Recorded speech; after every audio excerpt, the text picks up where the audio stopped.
Divine journey में आप सभी का स्वागत है। देव उठनी एकादशी 2024। प्रबोधिनी एकादशी या देव उठनी एकादशी भगवान विष्णु की 4 महीने की लौकिक नींद से जागने का सम्मान करती है, जो कार्तिक के 11वें उजवे दिन पर पड़ती है, जो नवीनीकरण और नई शुरुआत का प्रतीक है। इस वर्ष देव उठनी एकादशी 12 नवंबर 2024 को मनाई जाएगी। प्रबोधिनी एकादशी या देव उठनी एकादशी पूरे भारत में उत्साहपूर्वक मनाया जाने वाला एक महत्वपूर्ण हिंदू त्यौहार है। भगवान विष्णु को समर्पित यह शुभ दिन कार्तिक मास के शुक्ल पक्ष की 11वीं तिथि एकादशी को पड़ता है। प्रतिवर्ष मनाई जाने वाली 24 एकादशियों में से देव उठनी एकादशी का बहुत महत्व है। यह भगवान विष्णु की 4 महीने की ब्रह्मांडीय नींद के अंत का प्रतीक है, जो उनके जागरण और नवीनीकरण का प्रतीक है। भक्त उपवास करते हैं, भगवान विष्णु की पूजा करते हैं और समृद्धि, खुशी और आध्यात्मिक विकास के लिए प्रार्थना करते हैं। यह एकादशी हिंदू संस्कृति में विवाह के मौसम की शुरुआत भी करती है, जिससे वैवाहिक सद्भाव और खुशी के लिए भगवान विष्णु का आशीर्वाद मांगा जाता है। देव उठनी एकादशी व्रत रखने से कई आशीर्वाद मिलते हैं। भगवान विष्णु भक्तों को प्रचुरता, सुरक्षा और समग्र कल्याण प्रदान करते हैं। माना जाता है कि व्रत के बाद शुरू किए गए उद्यम सफल और पूर्ण होते हैं। यह पवित्र दिन रिश्तों में सामंजस्य भी लाता है और व्यक्ति के जीवन में शांति लाता है। व्रत का पालन करने भक्त भक्ति का प्रदर्शन करते हैं, अपने मन और आत्मा को शुद्ध करते हैं। भगवान विष्णु के आशीर्वाद से व्यक्ति समृद्ध और संतुलित जीवन की उम्मीद कर सकते हैं, जिससे देव उठनी एकादशी हिंदू संस्कृति में एक महत्वपूर्ण अनुष्ठान बन जाता है। प्रबोधिनी एकादशी पर भक्त सूर्योदय से पहले पवित्र नदियों या जल निकायों में स्नान करके दिन की शुरुआत करते हैं। यह पवित्र स्नान मुख्य तीर्थ स्थलों में स्नान करने से अधिक लाभकारी माना जाता है। इसके बाद भक्त पूरे दिन भोजन और पानी से परहेज करते हुए कठोर उपवास रखते हैं। शाम को वे पूजा अनुष्ठानों में भाग लेने के लिए भगवान विष्णु के मंदिर में जाते हैं। इस दिन की पूजा में भगवान विष्णु का चित्र बनाना और उसे पीतल की थाली से ढकना शामिल है, जो उनकी नींद का प्रतीक है। भक्त दीपक, फल और सब्जियां चढ़ाते हैं। भक्त गीत गाते हैं और भगवान विष्णु के जागने और आशीर्वाद के लिए प्रार्थना करते हैं। बच्चे शोर मचाते हैं और भगवान विष्णु को जगाने के लिए सरसों की मशालें जलाते हैं। इस दिन भगवान विष्णु और देवी तुलसी के पवित्र विवाह समारोह को भी मनाया जाता है, जिसे तुलसी विवाह के रूप में जाना जाता है, जो अगले दिन भी हो सकता है। यह खुशी का अवसर भक्ति, प्रार्थना और उत्सव से भरा हुआ होता है, जिसमें समृद्धि और खुशी के लिए भगवान विष्णु का आशीर्वाद मांगा जाता है। देव उठनी एकादशी 2024 व्रत कथा। पद्म पुराण के अनुसार भगवान कृष्ण ने राजा युधिष्ठिर को प्रबोधिनी एकादशी का महत्व समझाया था। ब्रह्मा ने इस दिन के महत्व पर प्रकाश डालते हुए नारद को यह कथा सुनाई थी।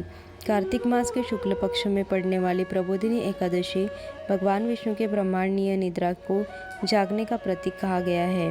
प्रबोधिनी एकादशी का व्रत करने से सैकड़ों राजसूय यज्ञ और हजारों अश्वमेध यज्ञ करने के बराबर अपार आशीर्वाद मिलता है। भक्तों को वैभव, धन, बुद्धि, राज्य और सुख की प्राप्ति होती है। यह पवित्र दिन गंभीर पापों सहित सभी पापों को भी क्षमा करता है और पूर्वजों को नरक से बचाता है, उन्हें मोक्ष और वैकुंठ की ओर ले जाता है। भगवान विष्णु की पूजा फलों, कपूर और केसर से करने से अपार आशीर्वाद मिलता है। भगवान को पढ़ना या सुनना, भक्ति गीत गाना और पूजा में तुलसी के पत्तों का उपयोग करने से मोक्ष और नरक से सुरक्षा मिलती है। प्रबोधिनी एकादशी पर व्रत रखने से सुख, आध्यात्मिक विकास और दिव्य आनंद की प्राप्ति होती है। इस दिन भगवान विष्णु का आशीर्वाद प्रचुर मात्रा में होता है, जो इसे हिंदू संस्कृति में एक महत्वपूर्ण अनुष्ठान बताया है। नारायण हरे हरे, श्रीमन्नारायण नारायण हरे हरे, तेरी लीला सबसे न्यारी न्यारी, हरे हरे। मंत्र ज्ञात नहीं होने पर या शुद्ध उच्चारण नहीं होने पर उठो देवा बैठो देवा कहकर श्री नारायण को उठाए। श्री हरि को जगाने के पश्चात उनकी षोडशोपचार विधि से पूजा करें। सुख सौभाग्य में वृद्धि के लिए प्रभु का चरणामृत अवश्य ग्रहण करना चाहिए। ऐसा माना जाता है कि चरणामृत सभी रोगों का नाश कर अकाल मृत्यु से रक्षा करता है, सभी कष्टों का निवारण करता है। देवोत्थानी एकादशी के दिन विष्णु स्तुति, शालिग्राम व तुलसी महिमा का पाठ व व्रत रखना चाहिए। विष्णु पुराण के अनुसार किसी भी कारण में, चाहे लोभ के वशीभूत होकर या मोह के कारण, जो भी एकादशी तिथि को भगवान विष्णु का अभिनंदन करते हैं, वे समस्त दुखों से मुक्त होकर जन्म जन्मांतर के चक्र से मुक्त हो जाते हैं। उसके बाद रात बीतने पर दूसरे दिन स्नान और नित्य कर्म करके पुरुष सूक्त के मंत्रों द्वारा भगवान दामोदर की षोडशोपचार पूजा करनी चाहिए। फिर ब्राह्मणों को कराकर उन्हें दक्षिणा देकर संतुष्ट करें। इस प्रकार जो भक्ति और आदर पूर्वक प्रबोधिनी एकादशी का व्रत करता है, वह इस लोक में श्रेष्ठ भोगों का उपभोग करके अंत में वैष्णव पद प्राप्त कर लेता है। धार्मिक मान्यता है कि जो व्यक्ति सच्चे मन से उपासना करते से जीवन का हर दुख दूर होता है, साथ ही जीवन में खुशहाली का आगमन होता है। ऐसा माना जाता है कि इस दिन कुछ कार्यों को करने से कई तरह की परेशानियों का सामना करना पड़ता है, इसलिए इस दिन कुछ कार्यों को करने से परहेज करना चाहिए।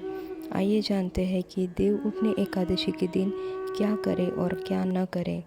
देव उठनी एकादशी के दिन क्या करें? एकादशी के दिन व्रती को ब्रह्म मुहूर्त में उठना चाहिए।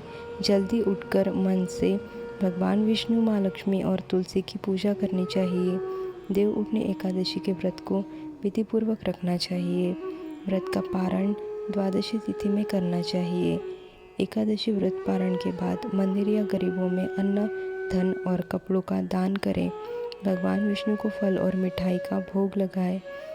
भोग थाली में तुलसी दल को ज़रूर शामिल करना चाहिए।